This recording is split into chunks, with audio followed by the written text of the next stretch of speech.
இவ்வளவு தூரம் இந்த பாண்டியன் வீட்டாளுக்கு அசிங்கப்படுத்தினதுக்கு அப்புறமும் கோமதி மனசு கஷ்டப்படக்கூடாதுங்கிற ஒரு காரணத்துக்காக இந்த பழனி வந்துட்டு தேவையில்லாம கடையை வந்து கோமதி பேர்ல மாத்தி வச்சது பழனி எடுத்ததுலேயே மிகப்பெரிய தப்பான முடிவுன்னு நீங்களும் நினைச்சீங்கன்னா மறக்காம இந்த வீடியோக்கு ஒரு லைக் பண்ணி உங்க ஆதரவை தெரிவிங்க. பாண்டியன் ஸ்டோர்ஸ் அப்கமிங் ப்ரோமோல என்ன நடக்க போகுதுங்கிற ப்ரெடிக்ஷனை இந்த வீடியோல பார்க்கலாம். இந்த பழனிக்கு சொந்தமா அவங்க அன்னைக்கு கடை வச்சு கொடுத்துறாங்க அப்படிங்கிற விஷயம் தெரிஞ்சதுல இருந்து பாண்டியன் வந்து ஒரு மாதிரி அப்செட்டாவே இருந்தாரு. என்னதான் அது வெளிப்படையா காட்டிக்காம இருந்தாலும் பாண்டியன் மனசுக்குள்ள அது ஒரு உறுத்தலாவே இருந்திருக்கும் போல. இப்ப கடைசி நேரத்துல நைட்ல வந்துட்டு பழனி சோனியா ரெண்டு பேருமே நாளைக்கு தான் கடை ஓபன் பண்ண போறோம் அப்படிங்கிற சொல்லவும் இதை சுத்தமா பாண்டியனால பொறுத்துக்கவே முடியல.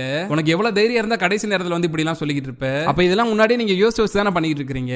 எங்களுக்கு எந்த ஒரு உண்மையுமே தெரிஞ்சிடக்கூடாது, தெரிஞ்சா நாங்க உன்னை கடையை ஆரம்பிக்க விட மாட்டோம் அப்படிங்கிற எண்ணத்துல தானே இப்படி எல்லாம் பண்ணிக்கிட்டு இருக்கிற. இத்தனை வருஷமா நீ ஏன் கூட தானடா இருந்த பழனி, அப்புறம் எப்பறம் உனக்கு இப்படி எல்லாம் மனசு வந்து அப்படி சொல்லி கோமதியுமே கேள்வி கேட்க ஆரம்பிச்சிட்டாங்க.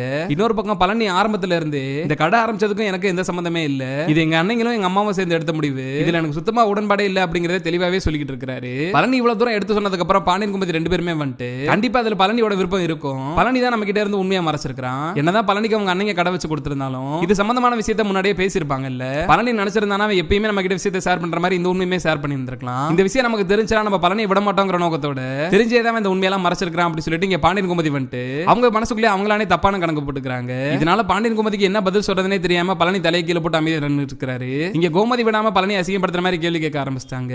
உனக்கு எங்க அண்ணங்களோட புத்தி வந்துருச்சா? நீ ஒரு ஆள் தான் என் கூட இருக்க நியாயமா இருப்பேன்னு நினைச்சேன், ஆனா கடைசி நேரத்துல நீ இப்படி பண்ணு நான் நினைச்சு கூட பார்க்கல. உனக்கு எங்க இருந்து அவ்வளவு தைரியம் வந்து அப்படி சொல்லி கோமதி வந்து கேள்வி கேட்க ஆரம்பிச்சிட்டாங்க. இவ்வளவு தூரம் கோமதி கேள்வி கேட்டுட்டு இருக்கிறப்பையும் பழனி எந்த ஒரு பதிலுமே சொல்லாம அமைதியா தலையை கீழே போட்டு நின்னுட்டு இருக்காரு. தான் எந்த ஒரு தப்புமே பண்ணாட்டினாலும் கோமதி பாண்டி நம்மளை கேள்வி கேட்கறாங்களே அப்படிங்கிற ஒரே காரணத்துக்காக பழனி எல்லாத்தையுமே பொறுத்துக்கிட்டு தலையை கீழே போட்டு அமைதியா நிக்கிறாரு. என்னதான் இந்த விஷயத்துல பழனி அமைதியா இருந்தாலும் இதெல்லாம் சுத்தமா சூன்யனால ஏத்துக்கவே முடியல. இப்ப என் வீட்டுக்காரர் என்ன தப்பு பண்ணிட்டாரு இப்படி சுத்தி நின்று எல்லாரும் கேள்வி கேட்டுட்டு இருக்கீங்க. அவர் சொந்தமா கடை ஆரம்பிக்க கூடாதா? அவர் வாழ்க்கையில முன்னேறக்கூடாதா? காலத்துக்கும் அவர் உங்க கடையிலே தான் வேலை பார்த்துட்டு இருக்கணுமா? உண்மையிலேயே உங்களுக்கு அவர் மேல பாசம் இருந்துச்சுன்னா அவருக்கு கல்யாணம் ஆனதுக்கு அப்புறமா அவருக்குன்னு சொந்தமா ஏதாவது ஒரு தொழில் வச்சு கொடுத்துருக்கலாம்ல. நீங்க அதையுமே பண்ண மாட்டீங்க. அவருக்கு அவங்க அன்னைக்கு வந்து சொந்தமா தொழில் வச்சு கொடுத்துருக்காங்க, அதை ஆரம்பிக்கிறது கூட நீ இத்தனை கேள்வி கேட்பீங்களா? அவர் எது பண்ணாலுமே உங்களை கேட்டுட்டு தான் பண்ணணுமா? ஏன் நீங்க எது பண்ணாலும் என் வீட்டுக்காரர்ட்ட கேட்டுட்டு தான் பண்றீங்களா? யோசிக்காம என் வீட்டுக்காரர் எவ்வளவு தூரம் காயப்படுத்திருக்கீங்க. இப்ப கூட கடையில பணம் காணாம போனதுக்கு என் வீட்டுக்காரர் தான் சொல்லி எல்லாரும் முன்னாடி எப்படி அசிங்கப்படுத்துறீங்க. அதையெல்லாம் அவர் பொறுத்துக்கிட்டே இருக்கிறாருங்கிற ஒரே காரணத்துக்காக இப்படி மாறி மாறி நீங்க எல்லாம் கேள்வி கேட்டு இருப்பீங்களா? இத்தனை நாளா நீங்க கேள்வி கேட்டு இருந்தீங்க, அவர் பொறுத்துக்கிட்டு இருந்தாரு. இப்பயுமே அவர் அமைதியா தான் நின்னுட்டு இருக்காரு. ஆனா அவரை நீங்க இப்படி கேள்வி கேட்கறத என்னால சுத்தமா பொறுத்துக்க முடியாது. அவருக்கு அவங்க அன்னைக்கு சொந்த தொழில் வச்சு கொடுக்குறாங்க, அது அவங்க அன்னைக்கு காசு போட்டெல்லாம் வச்சு கொடுக்கல. இவரோட பங்கு என்னவோ அந்த பங்குல தானே அவருக்கு செய்யறாங்க. இதுல உங்களுக்கு என்ன பிரச்சனை? நாங்க கடைசி வரைக்கும் சொல்லாம இருந்தா தானே தப்பு. நாங்க ஒன்னும் கடை திறப்புலாக்கு நீங்க வரக்கூடாதுலாம் நினைக்கல. நீங்களும் வரணும், அந்த வீட்டுக்காரங்களும் வரணும், எல்லாரும் வந்து எங்களை வாழ்த்தணும் தானே நாங்களுமே நினைக்கிறோம். அப்புறம் நீங்க இப்படி பொறாமையில பேசுற மாதிரி பேசுறீங்க அப்படி சொல்லி சோனியா கேள்வி கேட்க ஆரம்பிச்சிட்டாங்க. ஏற்கனவே பிரச்சனை ரொம்ப பெருசா போயிட்டு இருக்கு, நீ தேவையில்லாம இதுல தலையிடாத சோனியா அப்படி சொல்லிட்டு பழனி இங்க சோனியாவை கண்ட்ரோல் பண்ண பாக்குறாரு. இருந்துமே இதெல்லாம் தாங்க முடியாம சோனியா வந்துட்டு உங்களை அவங்க அசிங்கப்படுத்திட்டு இருக்காங்க. இப்ப கூட உங்களுக்கு அது புரியல. அவங்க காலத்துக்கு நீங்க அவங்க கடையிலே வேலை பார்க்கணும், அந்த கடையில எடுபடி வேலை பார்த்துக்கிட்டு அவங்க கூட தான் இருக்கணும்னு நினைக்கிறாங்க. அதனாலதான் அவங்க பொறுத்துக்க முடியாம இப்படி எல்லாம் பேசிக்கிட்டு இருக்காங்க. அதெல்லாம் புரிஞ்சுக்காம நீங்க அக்கா பாசல அமைதியா நின்னுட்டு இருக்கீங்க. நீங்க தான் அமைதியா நிக்கிறீங்கன்னா என்னால எப்படி இதெல்லாம் பொறுத்துக்கிட்டு இருக்க முடியும்? நீங்க பண்றதுல எந்த தப்புமே கிடையாது, நீங்க பண்றது சரிதான், இவங்க கேள்வி கேட்கறதா தப்பு அப்படி சொல்லிட்டு இப்ப சோனியா வந்து பாண்டியன் கோமதியை தைரியமா எதிர்த்து பேச ஆரம்பிச்சிட்டாங்க. என்னதான் சோனியா கேள்வி கேட்கறது வந்துட்டு ரொம்பவே கோவத்தோட கேள்வி கேட்டாலுமே சோனியா கேள்வி கேட்கறதுமே நிறையவே நியாயம் இருக்கு. இன்னொரு பக்கம் இங்க பாட்டி சொன்னதெல்லாம் பொறுமையா யோசிச்சு பாக்குற பாண்டியன் வந்துட்டு உங்களோட பசங்களுக்கு வேணுங்கிறத செஞ்சு கொடுத்துட்டீங்க, இந்த பழனிக்கு நீங்க ஏதாவது செஞ்சு கொடுங்கன்னு நாங்க கேட்கல, பழனிக்கு அவங்களோட அன்னைகளே செஞ்சு தராங்க, நீங்களும் கோமதி ரெண்டு பேரும் வாழ்த்து சொல்லி அனுப்பிச்சீங்கனாலே போதும், நீங்க வேற எந்த ஒரு உதவியுமே பண்ண வேண்டாம் அப்படி சொல்லி பாட்டி சொன்னது பாண்டியன் ஞாபகம் வருது. மனசுக்குள்ள அவ்வளவு கோவத்தையும் வன்மத்தையும் வச்சுக்கிட்டு வெளியே எதுவுமே காட்டிக்காம பாண்டியன் வந்துட்டு நீ நல்லா இருந்தா போதுண்டா பழனி, கடையை நல்லபடியா நடத்த பாரு அப்படி சொல்லிட்டு அங்க இருந்து கிளம்பிடுறாரு. என்னதான் பாண்டியன் வந்து பெருந்தன்மையா அப்படி சொல்லிட்டு போனாலும் கோமதினால சுத்தமா ஏத்துக்கவே முடியல. வீட்டுல நடந்த விஷயத்தெல்லாம் போன் பண்ணி மீனா கிட்ட சொல்ல ஆரம்பிச்சிட்டாங்க. இந்த பழனிக்கு எங்க இருந்து இவ்வளவு தைரியம் வந்துச்சுனே தெரியல, இதனால் வரைக்கும் என்கிட்ட ஒரு விஷயத்தை கூட மறைக்காத என்னோட தம்பி இன்னைக்கு சொந்தமா கடை ஆரம்பிக்க போற விஷயத்தை நைட் வந்து சொல்றான், நாளைக்கு காலையில கடை ஓபன் பண்ண போற விஷயத்தை இப்பதான் வந்து என்கிட்ட சொல்றான். இந்த சோனியாக்கு எங்க இருந்து இவ்வளவு தைரியம் வந்துச்சுன்னு தெரியல. நான் கேள்வி கேட்கிறேன், பழனியே அமைதியா நிக்கிறான். ஆனா இன்னைக்கு பழனிக்கு சப்போர்ட் பண்ணிட்டு சோனியா என்னைய எதிர்த்து கேள்வி கேக்குது. நானும் என் வீட்டுக்காரும் பொறாமையில தான் இப்படி எல்லாம் பண்ணிட்டு இருக்கோமா? பழனிய காலத்துக்கும் என் கூட அடிமையாவே வச்சுக்கணும்னு நினைச்சோமா? இப்ப பழனி சொந்தமா பிசினஸ் ஆரம்பிக்கிறதுனால அது பொறுத்துக்காம நானும் என் வீட்டுக்காரரும் சண்டை போறோம்னு சொல்லி சோனியா எங்களை கேள்வி கேக்குது. பழனி முன்ன மாதிரி எல்லாம் இல்ல மீனா, அவன் டோட்டலாவே மாறிட்டான் அப்படி சொல்லி கோமதி போன் பண்ணி மீனா கிட்ட சொல்லிட்டு இருக்காங்க. இங்க பாண்டியன் வீட்டுல நடக்கிற விஷயத்தெல்லாம் பார்த்து சுத்தமா மனசு வெறுத்து போன சோனியா வந்து முத்தியல் வீட்டு கிளம்பி போயிடுறாங்க. வீட்டுக்கு போனதுமே டென்ஷனா சோனியா உட்காந்துருக்கதை பார்த்ததும் பாட்டியை வந்து என்னாச்சு சோனியா, என்ன பிரச்சனை அப்படி சொல்லி கேக்குறாங்க. இந்த பாண்டியன் வீட்டாளர்களுக்கு என்ன ஆச்சுனே தெரியல, அவருக்கு காலத்துக்கு பழனி அவர் கூடயே தான் இருக்கணும்னு சொல்லி ஆசைப்படுவாங்க போல. அந்த கடையில எடுபடி வேலை பார்த்துட்டு இத்தனை வருஷமா இருந்துட்டார்ல, திடீர்னு இவர் சொந்தமா தொழில் ஆரம்பிக்க போறதை அவங்களால ஏத்துக்கவே முடியல. அதனாலதான் அவங்க எல்லாருமே சேர்ந்துட்டு இப்ப பிரச்சனை பண்றாங்க. எதுக்கு கடைசி நேரத்துல கடை ஆரம்பிக்கிற விஷயத்தை வந்து சொல்றீங்க? இதெல்லாம் முன்னாடியே சொல்லி இருக்க மாட்டீங்களா?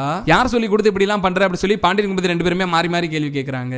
அவங்க ரெண்டு பேரும் கேள்வி கேட்கறதுல எந்த நியாயமே இல்ல. அப்படி இருந்து உங்க பையன் எதுக்காக இப்படி அமைதியா நிக்கிறாருன்னே தெரியல. என்னமோ எல்லா தப்பும் இவர் பண்ண மாதிரி அவங்க எல்லாரும் முன்னாடி தலையை கீழே போட்டு அமைதியா நின்னுட்டு இருக்காரு. என்னால அதை சுத்தமா பொறுத்துக்கவே முடியல. உங்க பையன் அமைதியா இருந்தாலும் நான் அவங்களை பிடிச்சு பதிலுக்கு பதில் கேட்டுட்டேன். இப்ப என்னடா அந்த கோமதி போன் பண்ணி மீனா கிட்ட எல்லாம் சொல்லிட்டு இருக்காங்க.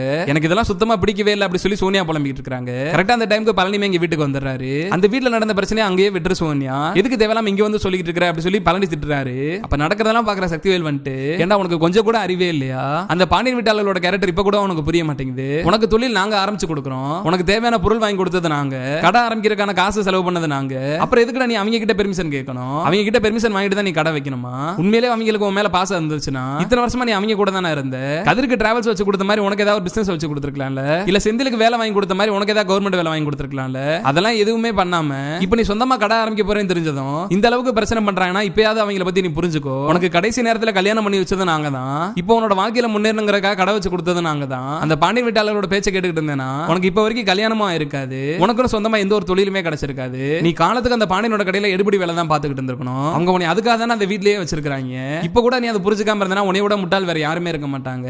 இனிமேலாவது ஒழுங்கா திருந்தி அந்த கடையை நடத்துறதுக்கு பாரு, தேவையில்லாத வேலையை பார்க்காத அப்படி சொல்லி சக்திவேல் சத்தம் போடுறாரு. இவ்வளவு தூரம் முத்துவேல் சக்திவேல் சொன்னதுக்கு அப்புறமா கூட பழனி வந்துட்டு எனக்கு என்னமோ அது சுத்தமா சரியாவே படல, அக்கா மாமா ரொம்ப மனசு வருத்தப்பட்டு இருக்காங்க, கொஞ்ச நாளைக்கு என்ன அந்த கடை திறப்பு விஷயத்தை தள்ளி போடலாமா அப்படி சொல்லி பழனி கேட்கிறாரு. பழனி இப்படி ஒரு முடிவு எடுத்ததுமே இங்க சோனியாவே சாக்காயிடுறாங்க. இவர் இப்படியே நீங்க பேச விட்டுட்டு இருந்தீங்கன்னா கண்டிப்பா நாளைக்கு கடை திறப்பு விழாக்கு வரமாட்டாரு. காலையில எந்திரிச்சு பாண்டியனோட கடைக்கு தான் கிளம்பி போக போறாரு. நீங்க என்ன பண்ணுவீங்களோ எனக்கு தெரியாது, நாளைக்கு கடை திறந்தே ஆகணும், உங்க பையன்ட்ட நீங்களே பேசிக்கங்க அப்படி சொல்லிட்டு பாட்டிட்ட சொல்லிட்டு சோனியா அங்க இருந்து கிளம்பிடுறாங்க. இங்க பழனியை கூப்பிட்டு பொறுமையா பேசுற பாட்டியுமே வந்துட்டு உங்க அக்கா ஏதோ ஒரு பாசத்திலையும் கோபத்திலையும் இப்படி பண்ணிக்கிட்டு இருக்கு, இத்தனை வருஷமா நீ கூடவே இருந்திருக்கேல, எதுவுமே சொல்லாம திடீர்னு இப்படிலாம் பண்ண வந்து அக்காவுக்கு இப்படி கோவம் வந்திருக்கும், மத்தபடி அவங்க உன்னை வந்து தப்பாலாம் நினைக்க மாட்டாங்க, நீ கடை ஆரம்பிச்சா கண்டிப்பா சந்தோஷம் தானே படுவாங்க அப்படி சொல்லி பாட்டியுமே வந்து பழனிக்கு ஆறுதல் சொல்றாங்க. அம்மா சொன்னதெல்லாம் கேட்டுட்டு பழனியுமே வந்துட்டு கொஞ்சம் மனசு ஆறுதலோட வீட்டுக்கு போயிடுறாரு. காலையில போய் கடை ஓப்பனிங் போனதுக்கு அப்புறம் தான் பாண்டியன் கடைக்கு பக்கத்திலே தன்னோட கடை இருக்குங்கிற விஷயமே பழனிக்கு தெரிய வருது. எதிர்ச்சி அந்த சைடு வர பாண்டியன் வந்துட்டு பழனி நமக்கு போட்டியா தான் கடை வச்சிருக்கான் அப்படின்னு நினைச்சுக்கிட்டு ரொம்பவே கோவத்தோட வீட்டுக்கு வந்து கோமதி கூட சண்டை போட ஆரம்பிச்சிட்டாரு. கடை ஃபங்க்ஷன் எல்லாம் முடிச்சுட்டு வீட்டுக்கு வர பழனி வந்துட்டு இந்த கடை இங்கக்குள்ள தான் வைப்பாங்கிறது எனக்கே முன்னாடி தெரியாது, இதெல்லாம் எங்க அண்ணங்களோட முடிவு தான், இதுக்கு எனக்கு எந்த சம்பந்தமே இல்லை அப்படி சொல்லி பாக்குறாரு. இருந்துமே அது எதையுமே புரிஞ்சுக்காம கோமதி வந்துட்டு நீ எங்களுக்கு துரோகம் பண்ணிட்ட பழனி, நீ அந்த முத்துவேல் சக்திவேல் மாதிரி தான் இருந்திருக்க, இத்தனை வருஷமா உன்னை புரிஞ்சுக்காம விட்டது நாங்க பண்ண தப்பு தான், இனிமேல் நீயும் சோனியாவும் இந்த வீட்லயே இருக்க கூடாது, ஒழுங்கா இப்பயே வீட்டை விட்டு வெளியே போயிருங்க அப்படி சொல்லி வீட்டை விட்டு விரட்டிடுறாங்க. அக்காவோட மனசு இந்த அளவுக்கு வேதனைப்படுது அப்படின்னு நினைக்கிற பழனி வந்துட்டு அடுத்த நாள் காலையில எந்திரிச்சதுமே கடையோட பேரை கோமதி பேருக்கு மாத்துறாரு. காலையில கடைக்கு வர சோனியாவே வந்துட்டு கடை வந்து கோமதி பேர்ல இருக்கிறதுமே அவங்களே சாக்காயிடுறாங்க. இவ்வளவு தூரம் அவங்களை அசிங்கப்படுத்தி வீட்டை விட்டு விரட்டிட்டாங்க, இப்பயும் உனக்கு அக்காவோட பாசம் விட்டு போகலையா, நீ எல்லாம் இன்னும் எவ்வளவு பட்டாலும் திருந்தவே மாட்டே அப்படி சொல்லிட்டு சோனியாவும் பழனி கடைக்கு வெளியே சண்டை போட்டு இருக்காங்க. நடக்கிறதெல்லாம் வச்சு பாக்குறப்ப கண்டிப்பா இதுக்கப்புறம் பழனி என்ன பண்ணாலுமே இந்த பாண்டியன் குமதி ரெண்டு பேருமே வந்து பழனி ஏத்துக்க மாட்டாங்க. இதுக்கு மேலே பழனி வந்துட்டு அக்கா பாசத்துல பாண்டியன் கடையில் வேலை பார்த்து அவமானப்படுறதை விட சொந்தமா கடை நடத்துறதா சரியான முடிவா இருக்குன்னு நீங்களும் நினைச்சீங்கன்னா மறக்காம இந்த வீடியோக்கு ஒரு லைக் பண்ணி உங்க ஆதரவை தெரிவிங்க.